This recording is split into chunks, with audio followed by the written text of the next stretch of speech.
Welcome to this episode of Talking Kotlin. That's it. I forgot. Seb, how are you? I am great. It's been a while, hasn't it? I know it has, and look, we're wearing matching shirts. Yeah, we're so on brand today. It's great. Totally. I even have the. Oh, sorry. It's. Okay, this is awkward. I can't get. Where are my pins? Oh, there.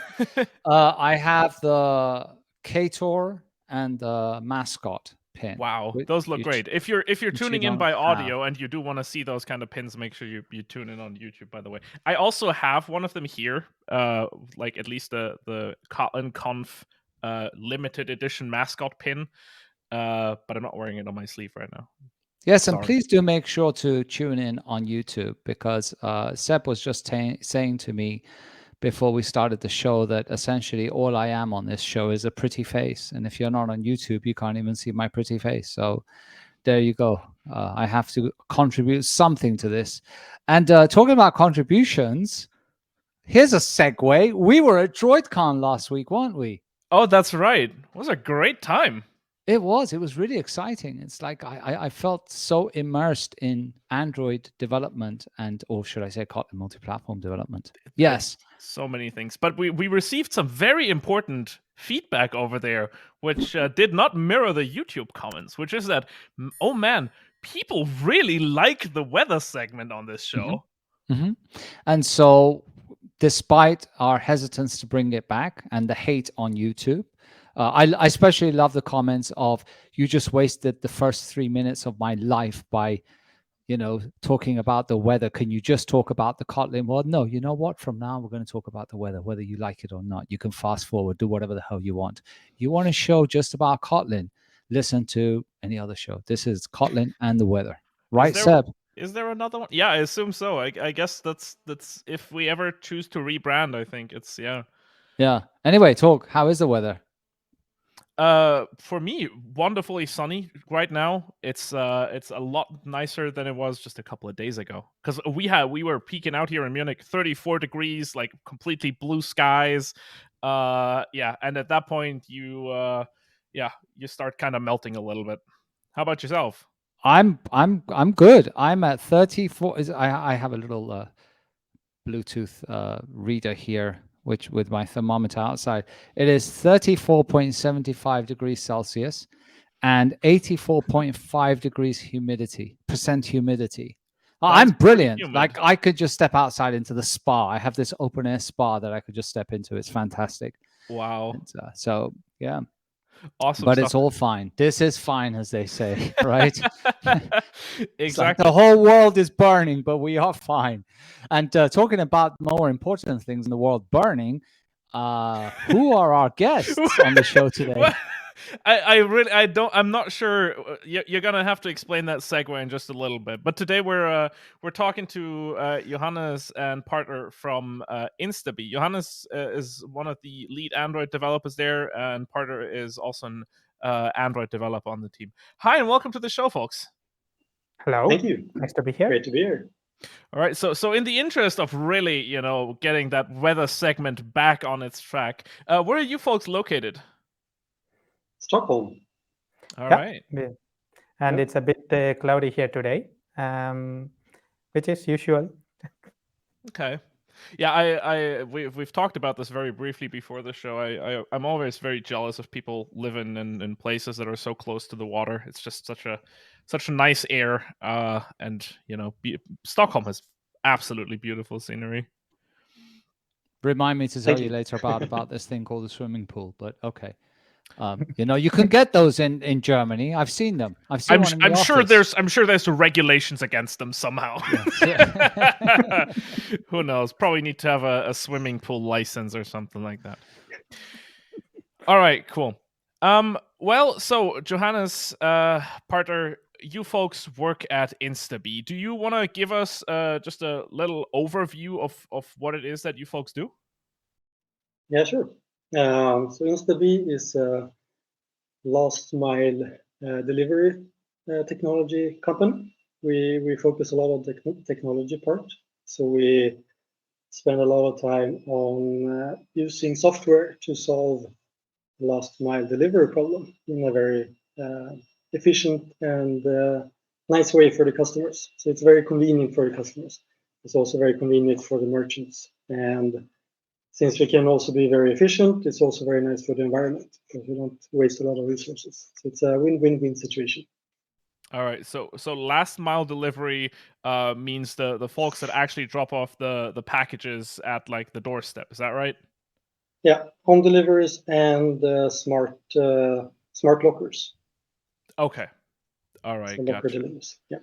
Okay. So you have no relation whatsoever to UPS, no? Because I'm No. really dissatisfied with their last mile delivery. I tell you that. Oh my. No connection. No connection. Okay, gotcha.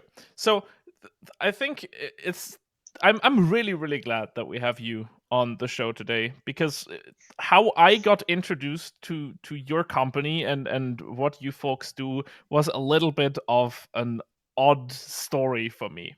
So if we rewind a little bit back to Kotlin Conf 2023, which by the time of this recording it's been about 3 months ago. But one of the things we did there was we announced Compose Multiplatform for iOS. So our UI sharing solution that allows you to take all the Jetpack Compose APIs and with them essentially build shared user interfaces for your mobile apps, all kind of backed by Kotlin Multiplatform. It was a huge release for us, like bringing that out into alpha. And it was quite a lot of work kind of happening in the dark and without us communicating about it.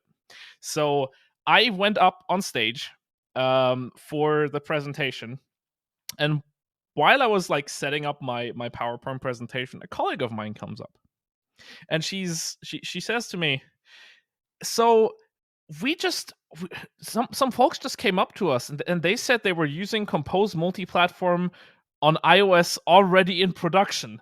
Can you maybe add that also to the presentation?" And I think in post-production, hopefully we can add a short clip of me referencing you folks on stage. I was absolutely flabbergasted. I think that was a super impressive and super like a little fun thing to happen. I also was approached about 5 minutes before we started our talk from one of our folks at the Kotlin team that apparently here at this conference there's a couple of folks from a logistics app that already use Compose for iOS to support their share of drivers that are using iOS, which again, impressive speed. I don't know if they implemented that since the keynote or since when, but apparently they did that. So that's quite exciting. But I think it's also the perfect hook for you to tell your Compose multi-platform story. Like, how? Why? Like, yeah. I think we can just like let you launch into this, and then we'll see where it goes. You know, Seb, Yeah. the way you're asking why is like, why? Why on earth would you do something Why like would this? anyone No, do I mean, you know what? I feel that's a legitimate question. I feel Yeah. like asking, why would you pick a technology that hasn't even been announced yet, that you don't know if it's gonna exist? I mean, now you know it's gonna continue existing, but for all you know, this might have just been an experiment, right? It was a pre-alpha version. So yeah, I'm very curious to hear your story. Yeah, sure. We had previously our own phones that we used, Android phones for our couriers, and they were running Android. So we only needed an Android app. So we had a courier app that our courier were using when delivering parcels, and it had been in production for like 3 years, and then we started we acquired a home delivery company, and they did bring your own device. So then we started thinking about adding bring your own device support. And since we already had an Android device in production, and we were also only me and Partha working on this, 2 Android developers, we started looking into Compose, or first of all, Kotlin Multiplatform. So 2 years ago, we started preparing for KMM. And then after the summer last year, Partha, you found out, or maybe you can take over from there. Yeah, I can take over that part. we have been following Compose for a long time. Like we started migrating to Compose with our Android-only app 2 years ago, and that went really well. We really liked how Compose like help us during development and things like that. And then, I mean, I've been following Compose development during when it's in dev stage as well, like the potential of Compose being multi-platform and JetBrains releasing Compose for desktop and web. And so that gave us confidence on this Compose as a framework, Compose UI as a framework, that it can do multi-platform UI. And like, yeah, initially we wanted to start writing Swift UI, even though we are Android developers. I gave that a shot last year, which went well. And then I came about this Compose UI from a post in Reddit, and then I went to the GitHub repository and started looking at the sample, which is the first sample I think was Falling Balls Multiplatform Compose. It's like a game and which runs on iOS. I was super excited. So I took the inspiration from the build setup on the repository, and yeah, we did a prototype in a couple of weeks. We got our app running on iOS, and we showed that to our CTO, and he really liked it. And then we started working on it, and that's how we got into Compose iOS. Wow. Okay. I think that's so impressive. So I have one comment to your question, Seb. You said, why would you adopt something that hasn't even been released? It's called open source, right? Yes, because if JetBrains doesn't continue to work on it, which we will, someone else will, right? Open source, because that's how open source works, right? Right. So I actually have two questions for you. I was going to, well, I want to know how long it took you to make this move. But before that, you said, I went to my CTO and they're like, cool. So tell us, what did you say to your CTO that they said like, cool? Because usually a lot of folks that come to us, they're like, how can I convince my CTO to say, yeah, let's do this? Well, our CTO is a very nice guy. He really likes Android, and we use Android to solve a lot of problems in the terminals. And but we've shown that we can solve a lot of different problems with Android. And since we also knew how Compose for iOS worked, that it's more separated from the rest of the system, it just draws on a canvas using SkiCode. Even if it stops being supported, it will continue to work for a long while, since it shouldn't break. It doesn't have the connections that could break to different Apple APIs. It's just drawing on the canvas. So that's what made us a bit more confident about using this for a while at least. Then, yeah, we could show a functioning prototype, and we could also give a sort of a short estimate of how long time this would take. So it sounded good. And you said your prototype was done in a couple of weeks? Yes, since we already had our Android app fully composed, and the initial prototype, we just moved those files to common folder in KMM, the project structure. And that's all it took us initially to have a simple prototype, like without any navigation or anything, just to show information from our backend server with the same design patterns that we had for Android, but then show it in iOS. So that wasn't that difficult for us to do. It's just as simple as moving files. And we also had a separation, like since we have been working on KMM before, we had this ideology to separate Android-specific APIs in a separate way. Like we didn't depend on, for example, context from Android in Compose UI. We have just plain Compose frameworks for the screens in the app. So then for us, it's as simple as just moving the file in a different directory that's all we got to do initially. Okay, wow. So just to reiterate this, because I think you mentioned it briefly in advance, you were already looking like what was the initial drive towards doing Kotlin multi-platform independent of Compose multi-platform? Was it the merge with the bring your own device, or was it actually something that you started earlier than that, like just as a premonition type thing? No, it was the upcoming bring your own device requirements. So Okay. that's why we started working. I see. Okay, so you anticipated that there was going to be a fleet of just like iDevices as well that would have to be supported eventually. So okay, you kind of just steered in that direction. Okay, I mean that's obviously, I think that already puts you on a very good path, right? Because I mean all the Compose multi-platform stuff, that is under the hood. That's all just Kotlin multi-platform. There's no extra magic. So it's really just the UI layer that changes. But I'm still kind of curious. Do you want to like walk us through what the overall like app architecture like looks like?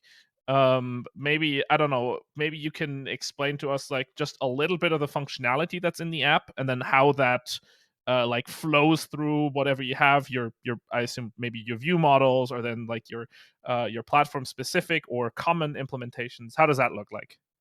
So if you take one of them, we actually have two apps using Compose for iOS in production.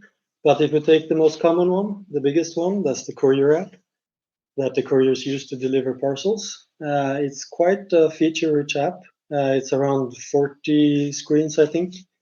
And it really enables the courier to solve a lot of problems they have when they are out delivering parcels, to make it as efficient as possible, so they don't need to call in.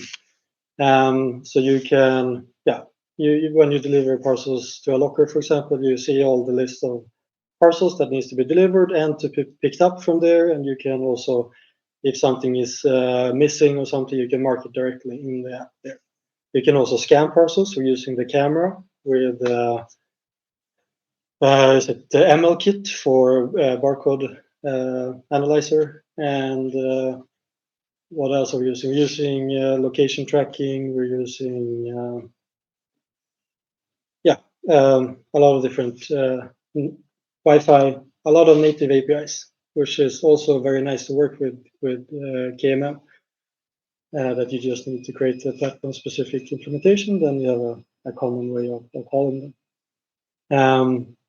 And that is basically structured like the Google recommended way, with data models, repositories, view models, and the UI on top. And the UI is all Compose, and we're using events and actions to communicate with the view model. Just to add as a point to that, this is a migration for 2 years. That like we initially had view models and with live data all over the structure in the repository, and basically all over the code. The first migration we did was to move to Kotlin Flow, which then unlocked a lot of potential of moving towards KMM. So that's a big impact on moving from live data to Flow everywhere. Yeah.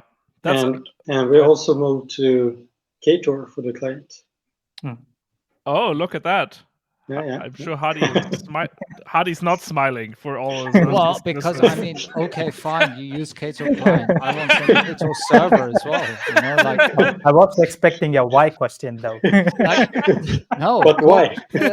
Call me back when you move this to the server. Okay, like I have done one server app in Kotlin in Ktor, and you loved it, right? Yeah, it was nice. It was amazing. Like, Great. so Yeah, just go it to was your very CTO long. and say, "This is awesome." But it was at the previous say, company "Okay, cool." a very long time ago.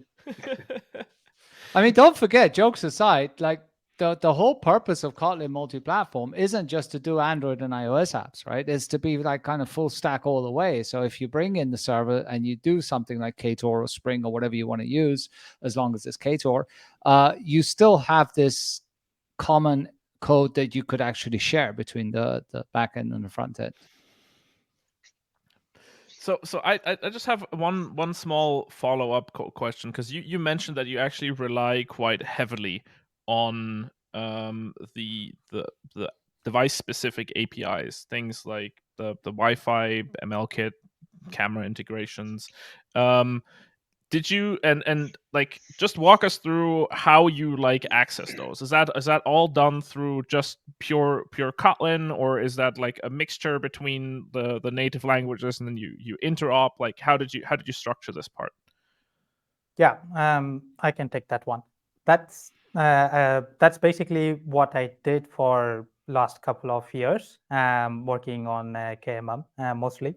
It's 100% Kotlin. We just because I don't know how to write Swift, or we don't have any resources who knows about Apple frameworks. It's just we two Android developers, and we know Kotlin and Java. So we went with writing KMM implementations of those native APIs using the C interop tasks that which just compiles and gives us a Kotlin references of those Apple frameworks. We did like layer by layer, like we did the locations first because it sounds pretty simple. And then we did the most complex layers like camera, hardware, and the Wi-Fi APIs. And yeah, I mean, basically, we took all the Apple references and wrote pure Kotlin code. And of course, there is a bit of a learning curve for us as Android developers because we don't understand how the callbacks work in Apple, like background location and permissions, iOS permissions, and things like that.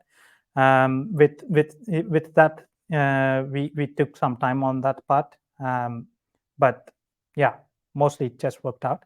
We will talk about the build setup a bit, I guess. That's the most complex part for us, which took a lot of time. The compiler was in a very early stage. Like even the multi-platform setup is not yet stable. We were using it since alpha, and it has a bit of its own issues. Sometimes it's not helpful messages, but then we took some time to understand what's going wrong and basically setting up the frameworks. And one of the toughest part for us was the dependencies. For example, we have Firebase and some third-party libraries that we want to use on both platforms. So we need to integrate Firebase in Kotlin multi-platform. The Android part was easy since we just used Gradle dependency, and then it's just jar and classes. But in iOS side, it has like CocoaPod setup, and we tried out few more things like Carthage and CocoaPods and Swift package manager SPM, and also directly linking it with custom C interop. So we just didn't give up on the possibility that we can do this. So I kept on fighting and tried all the possible solutions that I could find, and we end up using custom C interops. We just have a source code in our repository, and we create a C interop and add custom flags, and we were using it as like that from the start.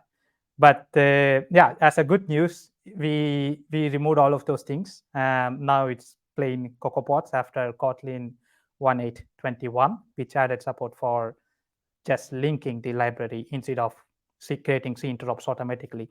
So that made our build setup a lot easier to do. Now everything is in CocoaPods in terms of third-party libraries.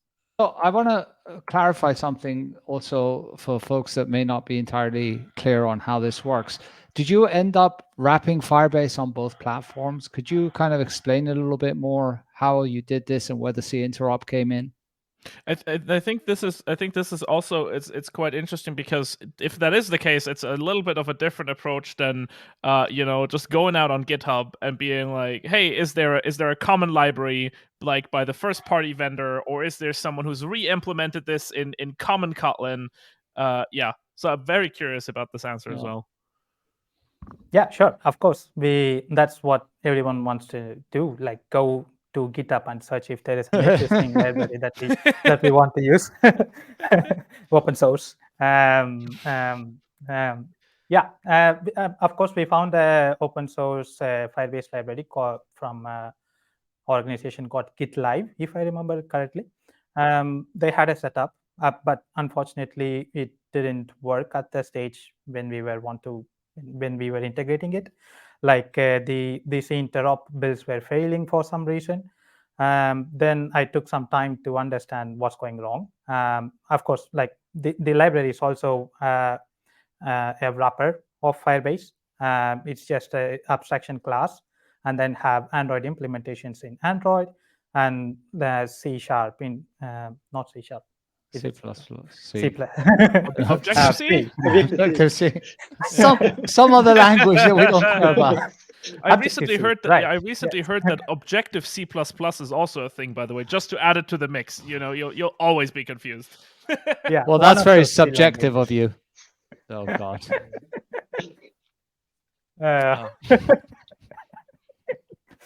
So we integrated the library with the native language. So it's basically an abstraction in Kotlin as a wrapper for Firebase. And we took some inspiration from those libraries that really helped us a lot to think about possible solutions, because we know that we don't have to do from scratch. We know there is a working library that have done something similar that used to work. Of course, it's not maintained properly right now, but that was our motivation. It used to work previously, so we could make it work as well by fixing the setup. So that's kind of like I would say probably the very bottom of your stack, since that's like persistence and networking. Are you relying on any other like general Kotlin multi-platform libraries, or maybe even I assume there weren't that many Compose multi-platform libraries when you started, but I mean, we've actually seen quite a growth in libraries over the last couple of months. So I'm just wondering, is there anything you're building on there? We use Ktor and use the Darwin engine for iOS and HTTP for Android. So no issues there. It just worked from day one, because it's and also Kotlin X serialization for JSON parsing, and Kotlin X datetime for datetime functions, which is very important for us in this internal labs. We want to have a common proper time library.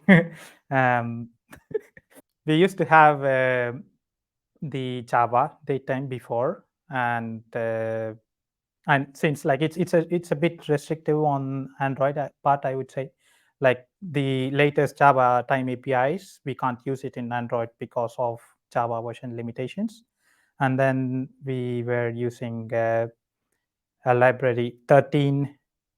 Android 13, I forgot what's it called, the Time 13 library from Jake Watson. And then since it's JVM based, we want something that's multi-platform, and Kotlin X datetime was a perfect fit for us. It's so simple and easy to set up, works out of the box. We use instance everywhere, and like even our backend servers use ISO formatting. So we just have instance everywhere, and it's so good with the Kotlin X datetime.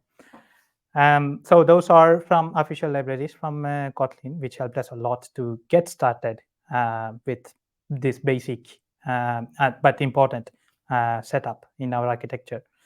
And in terms of third-party libraries, we use multi-platform settings for persistence, and Napier, I think, for logging with multi-platform, which inspired from Jake Watton's Timber. And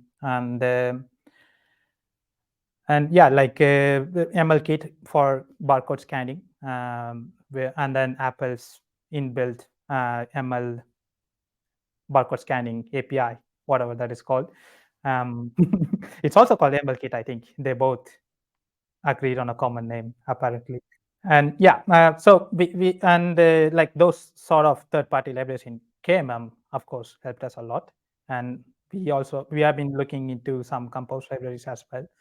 There is a library that's recently released, which sort of mimics the Compose iOS in like a native feel, which is quite interesting, that we might try in some time. So I have a follow-up question with this. Regarding Firebase, someone that's listening to this, they feel, okay, this took a lot of effort, right? Because they had to basically create all these wrappers around Firebase, and maybe it's just not there yet. Maybe it's not ready. Outside of Firebase, would you generally say that there is enough on the ecosystem for someone to start creating successfully multi-platform applications, independently of even Compose or not? I mean, did the amount of libraries in the community give you that feeling? Because when we go to Kotlin Conf and at DroidCon and everywhere else, we say, look at the graph. It's growing. There's over 1,200 libraries that are multi-platform now. Yeah, absolutely. I think so. There are a lot of really good multi-platform libraries out there, and it's absolutely, it covers basically everything we need it for, at least. So and also the Firebase library now works with Cocoa, so that's also nice. But yeah, I would say it's absolutely ready. Oh, that's good to hear, right, Seb? That's absolutely excellent to hear. I'm quite delighted about that. I also I find it awesome, Parter, that you shouted out the I think the library is called Compose Look and Feel, where essentially, yeah, the idea is, since we are rendering everything through Canvas, we need to do a little bit more work to get all the human interface guideline stuff correct for iOS, because that is that a couple of folks really want to have that. We see a lot of different opinions, but some folks really want to have that. So it's cool to see the community kind of already pick this all up. I just wanted to kind of like note again for myself how I'm always so impressed, because obviously the names of the libraries that you've dropped, they're not new names, right? It's like, it's Ktor, it's multi-platform settings, it's Napier. Like, these is Kotlin XRLS. These have all been around. These have all been tested. And for me personally, I'm terribly sorry, because I'm gonna fanboy about Compose Multiplatform myself here. The fact that you can now just write the whole app in a common language, and you don't throw away like all the knowledge that you've amassed over years and years of writing Kotlin, for me it still blows my mind to this day. Yeah, same. It's just we said it over and over again. Like, this is crazy how easy it is. It just works. We just move some files and then everything works. It's yeah, it's fantastic. And as you say, Seb, like, just to keep your expertise in Kotlin and to be able to make this nice app still, it's yeah, it's I feel like it's the what's it called, cross-platform done right. Yeah. I think the true magic really is just in the fact that it's yeah, it builds natively on all the stuff that people have already been learning for quite a while. And I really enjoy seeing a lot of like libraries now on the Compose layer, like also jumping on the train. You know, we get all the image loading libraries, like we get all the kind of component kits, and more and more people are considering just publishing all of that as multi-platform, because for them, just like you said, most of the time it's just moving a couple of files and changing the way they distribute it, and all of a sudden they target a much wider audience. And of course, the underlying Kotlin multi-platform ecosystem that has already been growing for years. I do want to just to make sure that we covered this part completely. So you said you migrated from your Android app to Kotlin multi-platform first, independently of the like view logic, or kind of how you actually display the UIs. And you said you were replacing live data with like state flows, so the stuff that's built on top of the coroutines machinery, because that's obviously multi-platform. And I guess at that point you moved to Ktor, maybe from something else. What did you use before? We had retrofit, also KHTP before. Okay, and did you decide to go with a plain Ktor implementation, because there's also like the Ktor Fit project out there, right, which is this Kotlin symbol processor to kind of give you the same API? We just use plain Ktor. Okay. All right, cool. And were there any other like parts that were specifically that you just like you had to rip out in the process, or where you maybe didn't anticipate that you were so tightly coupled with the underlying system beforehand? Anything like that? Yeah, I mean those APIs, we end up creating abstractions, and like we have some. For example, we have the courier app needs to communicate to a thermal printer, which is an custom SDK from a printing company, and we just had an abstraction and just have the Android implementation part done ready, even though didn't had an iPhone app before. So we just left that part empty. So this way we are not blocked by multi-platform itself. Like we can still write common code and have Android, like even though the printer library doesn't support iOS, we had Android part done and we start using common code for Android. So that sort of ideology from Kotlin multi-platform helped us a lot in those cases. So you could still kind of move along at like whatever speed you had, whatever the platform supported, and then just kind of do things gradually, independently. That's really neat. Exactly. Okay, so I want to play devil's advocate a little bit here, and I'm going to get. you look surprised. No, it's called It's developer not in character advocate. of me, is it? It's called developer advocate, not devil's advocate. Slight difference. Who knows?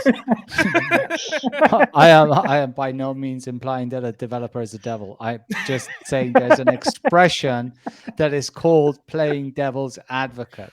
Oh, and all of you are fan people of Kotlin, and you know how I leverage my Kotlin knowledge and blah blah this and blah blah that, which is fantastic. Like, you know, as someone said to me recently at DroidCon, it was actually very inspiring, because they came to me and they said, you know what I realized after your keynote? I'm like, what?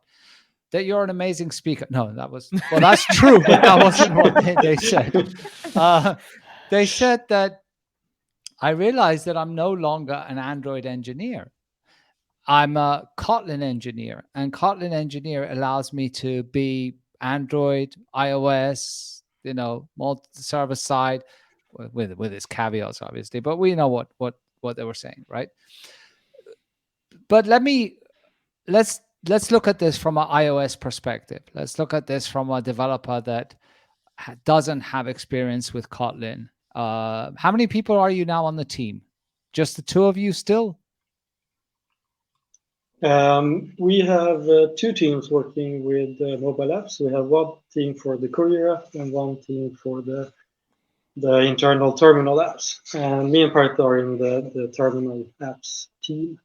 Okay. But we do have another, yeah. Do you have any iOS developers that are working on this? Yes. Yeah. And how are they feeling about this? Well, it's not there are some improvement areas that can be done. They feel like that, or it's one person, and yeah, like the build speed and the Swift interop, etc. And that's how they feel. Okay, so let me rephrase the question more explicitly. What do you think? Because, you know, we have this perception, and by no means do I want to insult any iOS developer. In fact, I would love for them to be listening to this show and reach out to me, please, or to Seb. But yeah, whatever. Reach out to us, but don't talk about the weather. And so there is this perception that iOS developers don't want to touch Kotlin. iOS developers want to work with Swift. iOS developers this, iOS developers that. And we're trying to figure out also, is it really the case, or actually if we solve all of the barriers that are present, all of the issues that they may have, they would be more receptive and open and enjoying it, right? Because fundamentally, we are all people, right? There is no, you know, fundamental difference between a Kotlin developer and an iOS developer. I mean, we were all the same. And if there's people that really love and enjoy Kotlin, why can't an iOS developer love and enjoy Kotlin? So there must be something that is impeding them from that. And you point out Swift interop, you point out build times. Anything else? Yeah, I mean, I work closely with our iOS developer in the team. Like we had initial syncs, like we discussed about the whole Kotlin picture even before writing any code. I explained the developer like, what is this? Why are we doing this right now? That was the first question from the developer. Like, why do we need to talk to each other? You are from Android. uh, so that took some time. Like we did a lot of talking. Like then like the iOS developers, they really liked the concept of sharing code, like critical business logics that takes up time on both team to implement, and like the whole concept of multi-platform, that we can switch out any layers that we can share. It doesn't matter, UI layer, data layer, or even network layer using Kit, or like any layers that we can just share code. So they really like this approach of we working together. And initially we discussed about the like libraries that we use in Kotlin, for example, flows and coroutines. And I tried to explain it in reference to combine in SwiftUI, which is like, yeah, it's a scoped function like async tasks, and we do it like this, and this is how it's similar to combine. So I took a lot of reference from Apple and explained this is the equivalent that we have in Kotlin. So it's easier for them to understand. And then we did small prototypes, like writing a simple Compose iOS app, and we try to explore the multi-platform library. And we like one of the days after these discussions, the iOS developer, he wrote a simple Kotlin program which helped us a lot. Like for example, the scanner that we were working on, it's using the ML kit from Apple. We tried out few APIs from the knowledge of Android developers. It was slow initially. Like each barcode, it took like 6 seconds to scan, and we had no idea why it took that long. And like we don't have experience on the ML kit from Apple as well. So we like then the team, the iOS member in our team, he helped us a lot, and he figured out we are using a wrong API apparently, and then he fixed it himself, writing some Kotlin code. Of course, it's not that much, but it's a whole file of Kotlin. And since the APIs looks like Apple framework, like it's still writing letters and words from Apple APIs, but it's just not Swift. You write Kotlin with the same thing. So that helped him a lot to get started. Like like he can contribute in these ways as well in terms of multi-platform. And yeah, that's our experience with our iOS developers.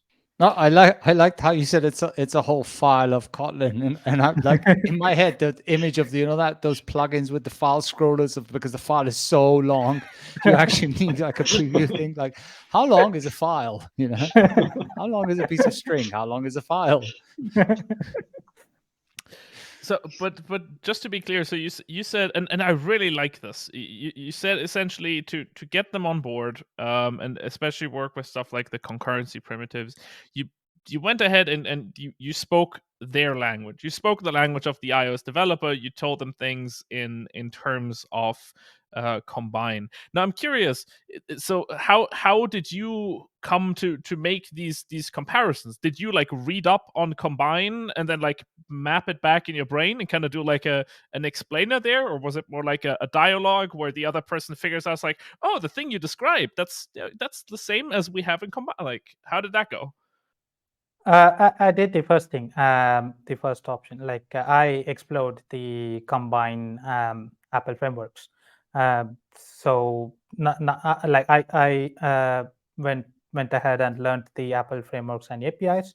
since I'm the one initiating this conversation, so I did my preparations to talk about like what we are going to do with this multi-platform things. So it took me some time to understand the Combine and other Apple specific coding culture or whatever. Like they also have something similar to Compose in SwiftUI, like the reactive.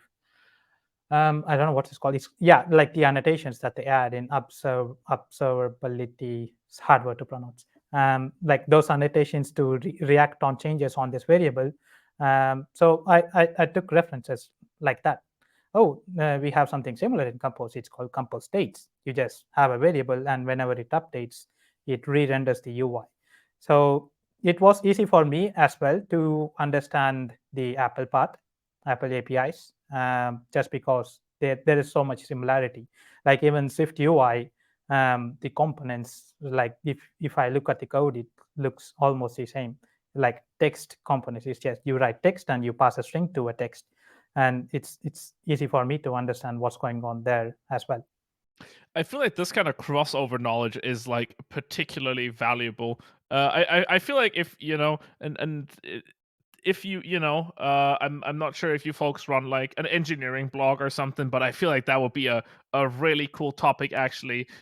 Because for me personally, the like how I got started with Jetpack Compose or with Compose Multiplatform was I found a React to Jetpack Compose dictionary, which kind of tells you how do the individual concepts map to each other, so you understand how things work in your vocabulary. So I'm thinking maybe a flow to combine dictionary might be like a super cool thing to have as well. That would be super useful.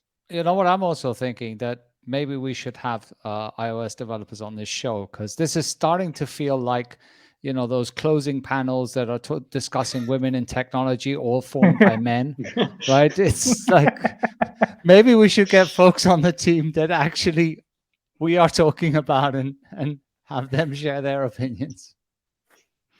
That sounds like a great idea, actually.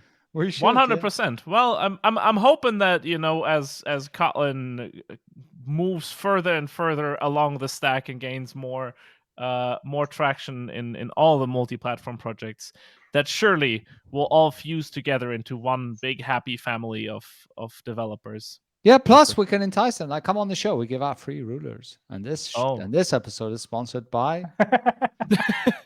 United Office, bringing rulers to your home. They rule. They rule. Awesome stuff. Great. Wow. So do you think what is missing from the Kotlin multi-platform ecosystem right now? And the Compose multi-platform ecosystem. There's nothing missing from the Kotlin multi-platform. There is one thing that we've been redoing a couple of times, and that is screen navigation. We've used a couple of different screen navigation third-party libraries. We of course had Jetpack Compose navigation, Jetpack navigation from the start, but that's not multi-platform. So then we started exploring, and we used Decomposed, we used Compose destinations, and we are now on Voyager, plus some modifications on that. Beautiful name, Yeah. Voyager. Have you seen their README? They have a cute little like icon of the Star Trek, like the ship, the Enterprise. I'm just waiting for the next library that's going to call themselves Deep Space Nine. Who knows? It's like. So just navigation, basically. Navigation would be the biggest one, I think. Yeah. We also needed to implement our own back gesture handling. That would be nice to get that. And that would be a very good start. Yeah. I've seen a couple of libraries like pop up now, like pre-compose or Apix that also kind of do these kind of gesture integrations. So I'm hoping that it won't be for much longer that these remain like unsolved topics. Okay, so we are almost out of time. So I still have one big question, which is, of course, you have been these daredevils of starting with a pre-alpha version, and now now JetBrains is committed to building Compose Multiplatform. What is there anything that you would like to say to teams that are currently contemplating building a multi-platform or just a generally a cross-platform app, and that are maybe also looking into Compose Multiplatform? Go for it. Now, I mean, it's still a little bit early. If you have, especially if you want to have what you call it, like vendor-specific design, device-specific design. If you want Apple-ish design on your iPhones and Android design on Android phones, that's still a bit early. Also, what else was there? I mean, we've encountered a crash here and there. We think it will stabilize more soon, but since it's self-contained, it has the potential to be very, very stable. And yeah, what do you say, Parda? Yeah, for me, my thought is like if you already have an app that is Kotlin and Compose, and it would be the best decision to have Compose iOS as well, because the reason that it's almost free. You just move files to a directory, and it's fairly usable right now. And I can see the community is also growing a lot. Like I see more Compose iOS specific libraries, like navigation, back gestures, animations, and a lot of nice improvements to that part. And sooner or later, it will be a smoother experience to just have Compose for iOS when you already have a Compose project. So yeah, I see a great future on this platform. Yep. And so remember, folks, as someone recently said from JetBrains, I think it was you, Seb, at DroidCon. Remember, folks, we don't recommend using Compose for iOS in production unless you're Instabee. If you're Instabee, they recommend it wholeheartedly. And to be fair, you also said that we're not your parents, and I agree, right? I always look at people, they're like, oh, is it like folks come to the booth and they say to me, when is it going to be beta at this point? When is it going to be released at this point? Okay, well, we'll look at it when it's released. And I'm like, do you realize that the JavaScript community like opens a GitHub repository and literally everyone is forking it and just starting to use it, and even there's nothing there? And why is it that we are so obsessed with versions and things like that? Yeah. But yeah. Anyway, it's oh, by the way, Seb, I have a comment for you. Okay. You said, well, we're running out of time. Do you realize that we literally run out of time every single time? Like we this show is meant to be like 35 minutes, and we have never met. Yeah. So the concept of the time is flexible, or as they said, ticking away the moments that make up a dull day. Oh, that's a nice ending to the show. Yeah. No, Pink Floyd, but not that album. So, folks, it was great having you on the show. Thank you for not only coming on, thank you for adopting our technologies. We're very excited at JetBrains. We really want to move forward with this. We're fully committed to it, and we have a ton of things in the work, which we're not going to share with you just yet, but it's all coming. Yeah, awesome stuff. Yep, yeah, thank you for having us. Yeah, from my perspective, also, thank you so much again for coming on. It was absolutely delightful. Best of luck with the rest of your multi-platform journey, obviously, and we really do hope that some of our listeners might also reach out to us afterwards and maybe tell us about the cool things that they've already built with Compose Multiplatform on iOS and just Kotlin multi-platform in general. It's a really, really good time to be a Kotlin developer, it feels like. All right. And remember, hit the bell, subscribe, Leave a comment if you like the show. If it's going to comment about the weather, don't leave a comment. Every time you write a negative comment about the weather, a little kitten dies. Then again, I hate cats, so I don't care. Whatever. Until next time. See you in the next one, everyone. Bye-bye.